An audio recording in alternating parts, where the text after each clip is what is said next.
Welcome back to another episode of Out Loud Geek, where we discuss news and views about pop culture, science fiction, fantasy, food, cooking, the outdoors, and more. Welcome to another cooking video, and this evening what I'm actually going to cook for you is Creamy Four-Cheese Rice-a-Roni. And I really like this particular flavor of rice-a-roni. And you may be saying, well, didn't you do a rice-a-roni video about a year and a half ago? Yes, about a year and a half ago, I did a video about cooking the rice pilaf. But the recipes, how you cook these two products, are not the same. And it's very important when you buy a box of rice-a-roni that you pay very close attention to the actual cooking instructions, because between the different flavors, they're not actually the same. And I can show you that by turning these boxes over. So on this side is the rice pilaf. And as I did a year and a half ago, you fry the product initially in some butter, and then you add water and you add the seasoning packet with the water. And then you bring it to a boil, let it simmer, and then basically it's done at that point.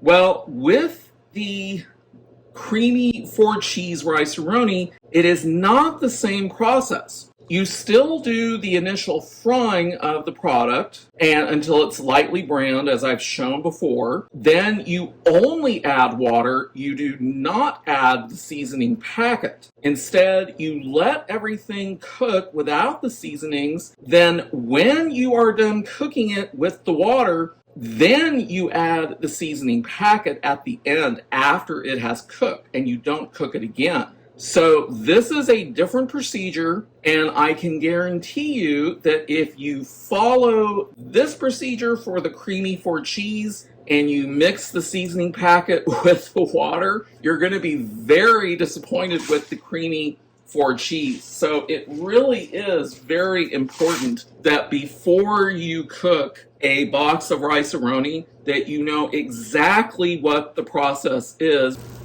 So the first thing I will do is to turn the heat on under this large pan, and you want your largest skillet to be able to do this. And I put it up to about 1/3 of the way. So the first thing I will then do is I've opened up the box. So you definitely want to take the seasoning packet out of the box. Don't dump that into the pan along with the product, or you're going to have a big mess on your hands and you won't like that. So the first thing is to add 2 tablespoons of butter, or margarine if you prefer. So here is a big chunk of butter, and I might add a little bit more. Sometimes it's hard to get it off the knife. There we go. And it is immediately starting to melt because the heat is on.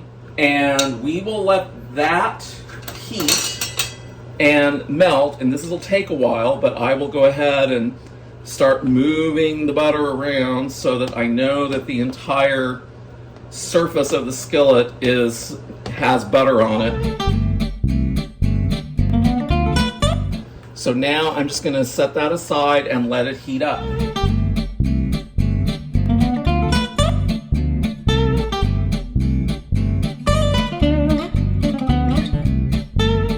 Okay, now the butter is starting to bubble in the pan, and that is when you want to go ahead and add the product. And that is the rice and the vermicelli pasta that is contained in the rice-a-roni.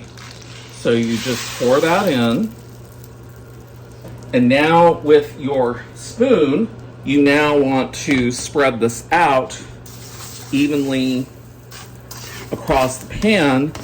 And you also want to make sure that all of the rice and the vermicelli gets coated with the butter, because that will help it brown.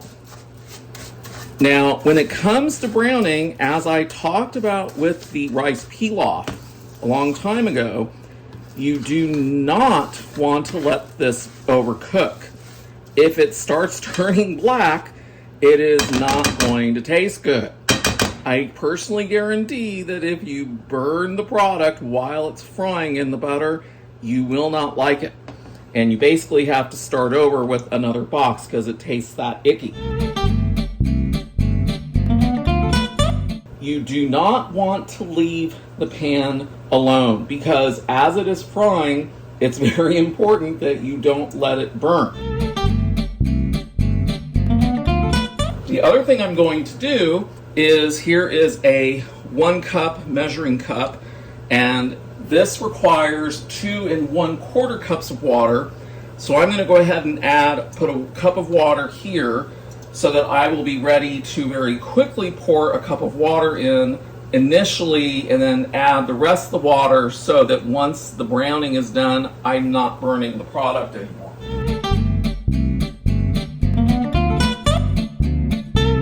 And you'll also want to have a lid because after you bring the product to a boil, you want to cover it with a lid and then let it simmer.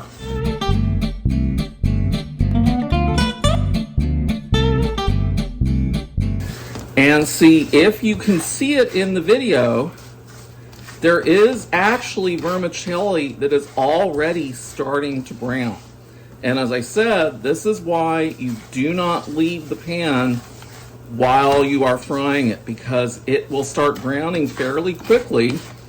And if you don't pay attention to it, it will start to turn black.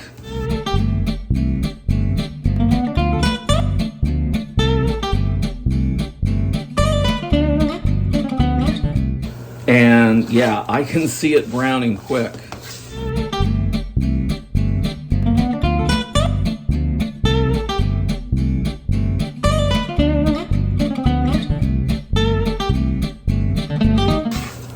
Yeah, see now there's starting to be some dark brown in there.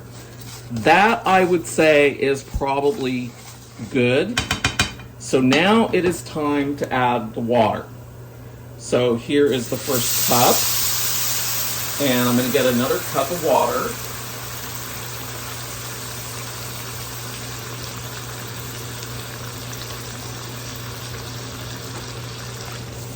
There's the second cup. And now I will get the 1/4 cup.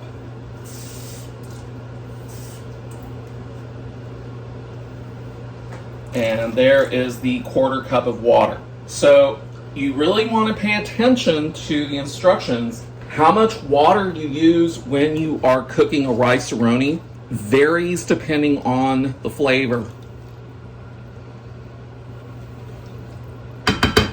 Okay, so now I'm going to raise the heat a bit because I want to bring it up to a boil, and you don't want to have it high too long. And you also want to have your lid ready so that you can cover it.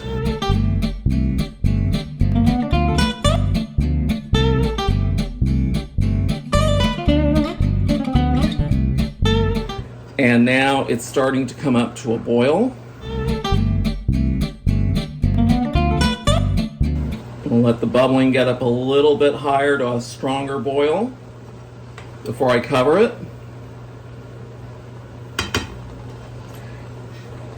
And if you notice, I did not add the seasoning packet as per the instructions for the Creamy Four-Cheese Rice-a-Roni. Okay, now it's boiling. I've turned the temperature way down, and I'm now covering it up. And it will remain covered for a while. So it says simmer 15 to 20 minutes. So what I'm going to do is to set a 15-minute timer, which is the minimum amount of time, and that way I can check it right when it might be done.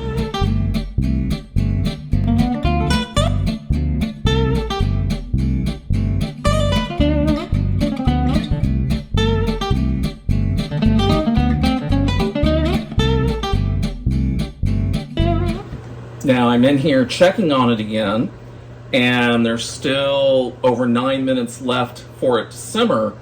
But if you are watching this in the video, you can see that the rice and the vermicelli is starting to expand as it absorbs the water.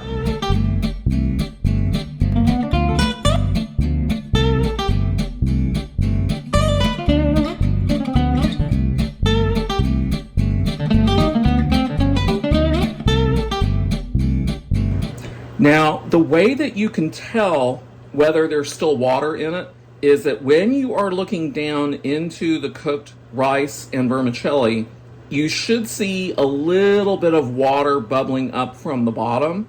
And if you aren't seeing that, that's a sign that there's not a lot of water left.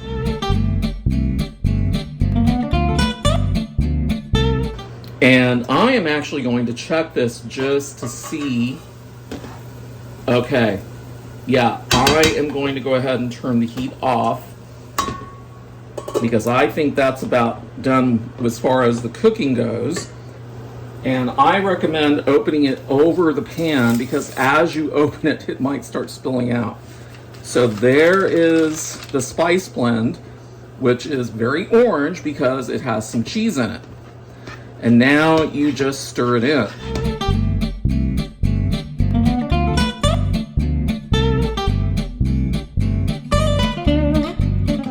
And as you see, there's plenty of moisture still in it, so that when you blend the spice mix in after it is done cooking, it will all mix in very nicely. Like I said, I watch this very closely to make sure that it does not overcook.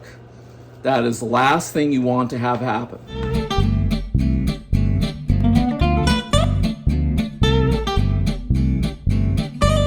Now, one thing that you will notice though is that as you stir the spice blend in, because you're doing it after it cooked, it may start to feel a little bit gummy.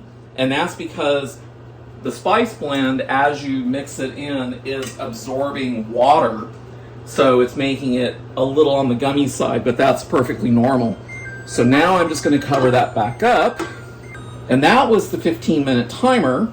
So I took it off a little bit ahead of time because there was no more water. I had caught it right at the point where it had just run out of water, but that's okay. Even though the instructions on the box recommend that there be 2 to 3 tablespoons of water still remaining in the pan when you turn off the heat, if there isn't any water remaining, as long as the product is not burned, you're going to be okay. Well, now I'm ready to plate because my entree is ready, and that is a cordon bleu that was baking in the oven as I was cooking the rice-a-roni. So now I will scoop out some rice-a-roni, put it on the plate.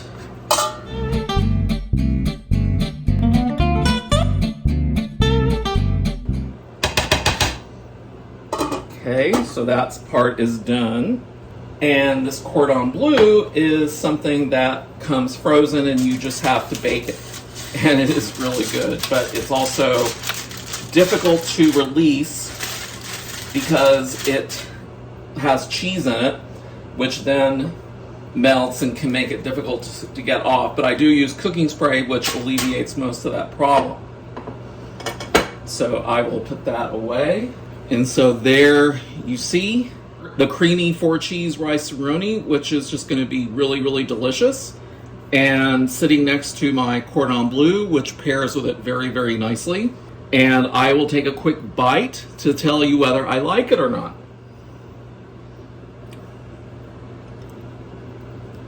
Oh gosh. One of the things I really like about this the Creamy Four-Cheese Rice-a-Roni is just, it really is creamy. It really has a nice cheesy flavor, and it has some other spices in it that really blend very nicely with it. But if you try it, let me know. Bon appetit. Thanks for watching today, and a huge thanks to everyone who has subscribed to our channel. We appreciate your support. If you enjoyed this video, please press the like button, and please feel free to share a comment. If you'd like to help support this channel, please press the red subscribe button, and please press the bell to receive notifications for new content. You can also find us on Facebook, Instagram, Threads, and Twitter by clicking on the links in the description. Until next time, this is Out Loud Geek.